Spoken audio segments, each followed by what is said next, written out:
இன்று பலர் இதை மறந்து விட்டார்கள். நிச்சயமாக மறந்து விட்டார்கள். இலங்கையிலே மறந்துவிட்டு வாழ்பவர்கள் தான் அதிகம், ஒவ்வொரு சம்பவங்களையும். அதனால்தான் இவ்வாறான சம்பவங்களுக்கு இன்னமும் நீதி கிடைக்காமல் இருக்கின்றது.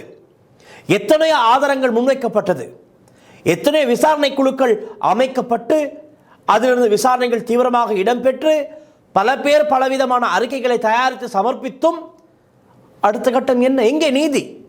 7 வருடங்களாக இதில் உயிர் இழந்த, உயிர் நீத்த, காயமடைந்த, உறவுகள் இழந்த அனைவருமே நீதி கேட்டு நிற்கின்றார்கள். இன்று வரை போராட்டங்கள் தொடர்கிறது. ஆனால் நீதி எங்கே? இதுவரை இல்லை.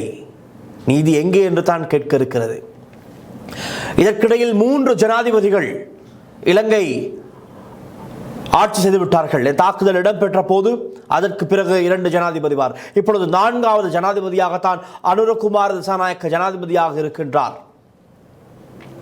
இவர் குறிப்பிட்டார், இவருடைய பிரதான தேர்தல் வாக்குறுதியே ஈஸ்டர் தாக்குதல் குறித்த அந்த பிரதான சூத்திரதாரி சம்பவம், அதே போல் இதன் பின்னணியில் இருக்கின்ற அந்த அரசியல் சூழ்ச்சி செய்தவர்கள் எல்லாம் சட்டத்தின் முன் கொண்டு நிறுத்தப்படுவார்கள். அதற்கான ஆதாரங்கள் எல்லாம் இருக்கின்றது. ஜனாதிபதி அனுரகுமார திசாநாயக்க ஆட்சிக்கு வந்தவுடனே நீர்கொழும்பு கட்டுவாப்பிட்டிய தேவாலயத்திற்கு விஜயம் செய்து அங்கு இடம்பெற்ற அந்த சம்பவங்கள், அங்கு பாதிக்கப்பட்ட மக்களுடன் பேசி தெரிந்து கொள்கின்றார். அந்த வெடிப்பு சம்பவங்கள் பதிவான இடங்கள், நடந்த இடங்களை பார்வையிடுகின்றார். மக்களுக்கு ஒரு உறுதி கொடுக்கின்றார். நிச்சயமாக தன்னுடைய ஆட்சி காலத்துக்குள் இந்த பிரச்சனைக்கு ஒரு தீர்வு இவருடைய ஆட்சியில் வழங்கப்படும் என்று அதைத்தான் எதிர்பார்த்திருக்கின்றார்கள்.